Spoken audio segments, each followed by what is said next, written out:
In today's video, we're going to take the dragonfly art that you created on your Gelli plate and mount it to a wood panel so you've got a ready to hang piece of art. Hi, I'm Vicki Reed with Paint by Heart, and we're going to do this today with the Gelli plate printing all around the side and the print that we just made mounted to a birchwood panel. Let's get started. So now down to the business of turning our Gelli plate print of the dragonflies into an art piece. What I've got here is an 8x10 birchwood panel. I'll put some options of links of where to find these. And I've already treated it with GAC 100 because it should be sealed. And then I did also add a coat of gesso, which may or may not be necessary. I don't think it's necessary with this copy paper because you would not see the wood through the copy paper. But if you were using the rice paper, you might be able to see the wood through the print. So went ahead and gessoed it, tried to give a smooth coat, and did a little sanding down with a little sanding block to get it smooth. So the next thing we're going to do is to adhere this to the panel, and then we'll want to use some purchased rice paper for the sides.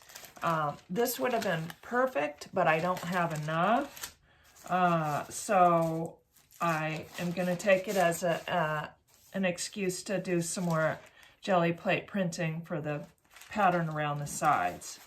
If you don't want to do that, this would be a good option. This is a Stamperia rice paper. I did get that at joggles.com, and I've used that around the sides before. Okay, so I'm going to adhere this to the panel by using matte medium. And I'm going to use a spatula, which works really well for me. I like this because it smooths the paper down. You can spread the matte medium and it smooths the paper down really nicely. We're going to have a few little wrinkles because the gesso isn't completely smooth, but I don't think that's going to be a problem. Okay, and I'm going to put the matte medium on both the panel and on the paper around. We'll let the extra squish out around the sides. And look at this.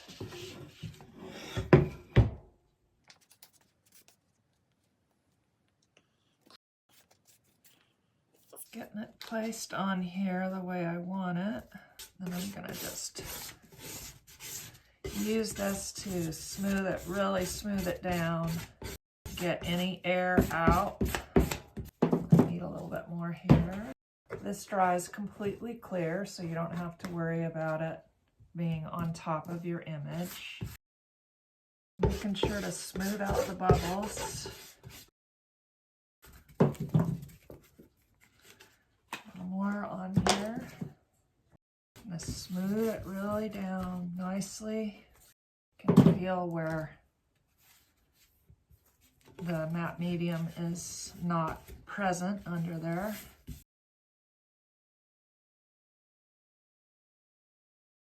This is easier to do with copy paper than the rice paper. This is a little stressful for the rice paper. It's looking really smooth there. I think we've got all the bubbles out.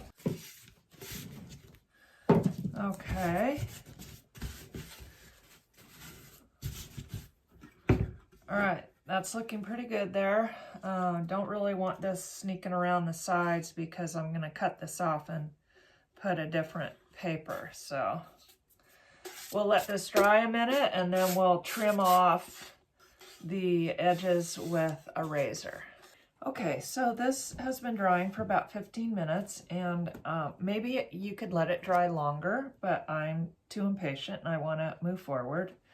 So I've got it face down now on my self-healing mat, and I'm gonna use my X-Acto knife and go around and just cut through the paper following the edge of the piece.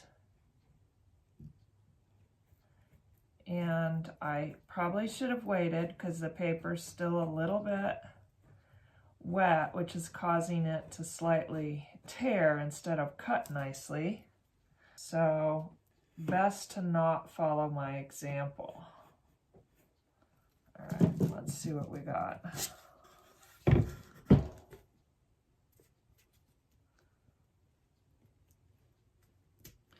Yeah, so that has sort of torn the paper, which obviously is not optimal.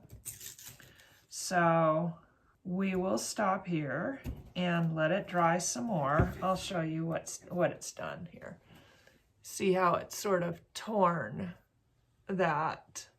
I think, you know, we can recover. Artists are problem solvers, so we'll figure it out, but we'll stop here and let it dry some more, and you have seen what not to do. Okay, so I made a ton of prints while I was waiting for this to truly dry after my little bit of a bad experience there. And I was really struggling with my 9x12 Gelli plate. So I filmed part of it and then I turned the camera off because it was frustrating to me. And I don't know if you'd like to see my fails or if you only want to see things when they work. So this is an opportunity for you to leave me feedback. If you want to see me struggle, I can show you video of that. All right, so let's go back. You saw what happened and the torn paper, and we don't know what we're gonna do about that yet. But now that it's dry, it should give us a more clean cut.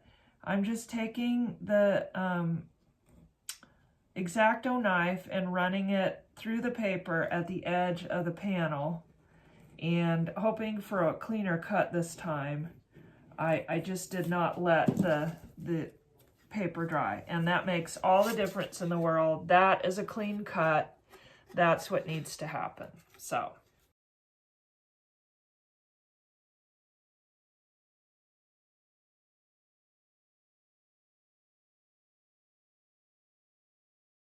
all right, so here's our print, and this side has the where the paper tore because I didn't wait long enough, and it's a little raggedy. Also the white edges, I'm not sure I want that, so we'll play around with that. And then we'll pick a paper for the side and cover the sides, and then we'll have our print. All right, so let's resolve the edges first. I'm going to use my Catalyst Wedge and some golden fluid acrylic. This is Phthalo green blue shade. We're going to put that in here. Don't need a lot.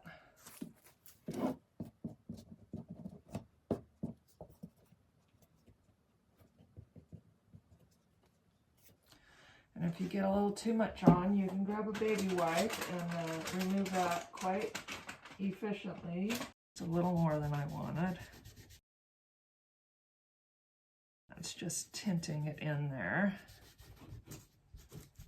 And then we can add a little bit here, but I want to go with the permanent violet dark here, and the Diarylide yellow up here to kind of tie to the colors that are already there.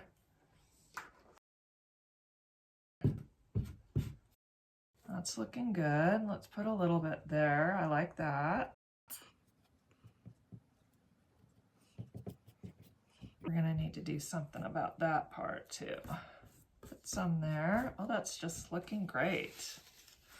All right, let's get some permanent violet dark. We might need to add a little bit of collage paper there to fill in that wing, I think. So it becomes more than just adhering the panel to board, but hey, if you're going to use a board, you might as well get something you like, right? All right, let's knock a little bit of that back. And then we're going to use the manganese blue up at the top.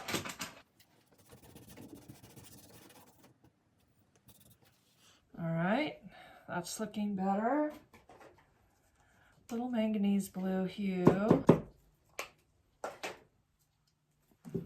And a clean catalyst wedge.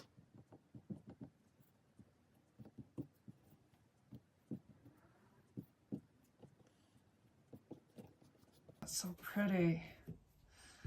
Let's just cover that up for now and decide if we want to add some paper there.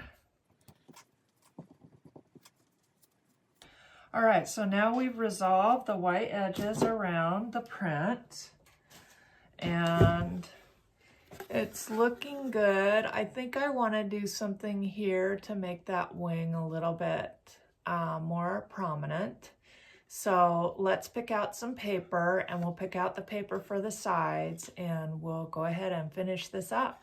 Okay, so I found what I want to do here. I'm going to use this paper for the wing here, and the way that I make sure I get the shape I want is that I trace it on tracing paper and then I put it over the paper I want and then I tear. So I'm going to show you how to do that. And then the I'm going with this for the sides. This for the sides, so I'm going to adhere that and show you how to trim that. And then we'll be getting very close to done. I think as I'm looking at this, I'm feeling like I want to define that tail there. So I'm gonna do that, and we'll add a little bit more of this color in some spots. And we'll be having a beautiful piece to remind us about the magic of dragonflies. All right, so I see what I want to do here, and I'm going to tear the paper. I like torn edges better than cut, but that's personal preference, so you certainly can cut that if that's what you like better. And I'm deciding that I'm going to take the wing all the way around the edge. So I'll be wanting to get the paper on there first before I finish this. That might not have made sense, but it will in a minute. So I'm just tearing along my pattern, so I've got the shape of the wing there. And we'll just tear that off.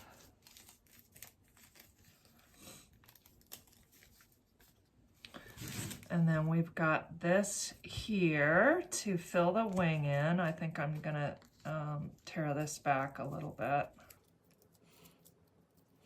And then we'll have this going around the edge, and that will give a little more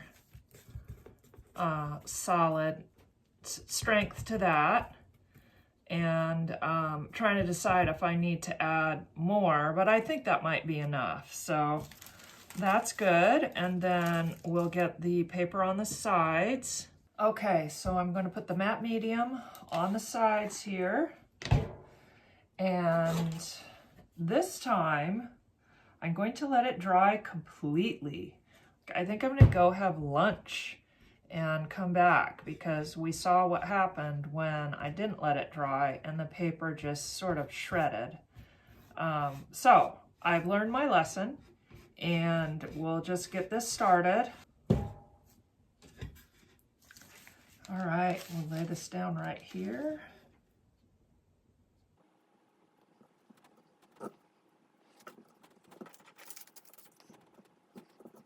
So now I'm ready to go ahead and cut the paper here that we just applied. Let's do this side first.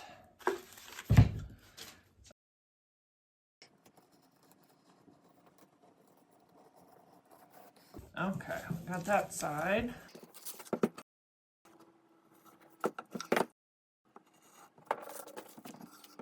And this side I'm gonna have to do differently. We can just tear it.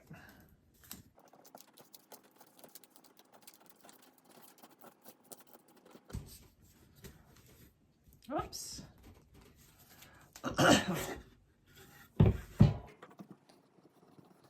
So I'm gonna need to go back over my edges again with a little more paint. But that side's looking good. So I'm gonna go ahead and we can add our little bit of wing now, which is gonna go right over the edge.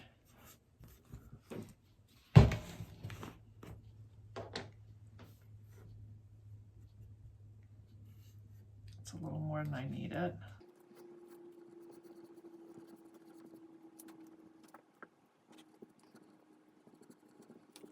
Okay.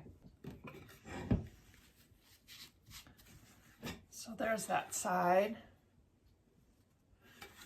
And we'll just keep going. Okay, so now the paper is all around the board. That's where the wing goes around the edge. And we just have some finishing touches to do. I want to clean this up here, and the edges just are a little bit rough, so I'm gonna add a little bit of color over. That's all that needs to be done, and sign it, and you have your piece. So I'm gonna go back in with a little bit of the phthalo green blue shade. Should have my baby wipes ready. Just on just this right here. Just to make that transition neater. A little bit right here. Then the permanent violet dark.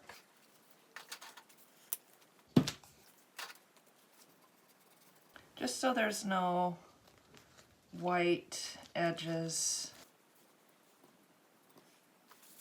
All right, and then the Diarylide. I think I get caught up in Diarylide. Probably smarter to go with the yellow-orange azo of the Liquitex, because I don't have to feel silly when I say that. All right, and just clean up this little spot here with a little bit of the special sauce.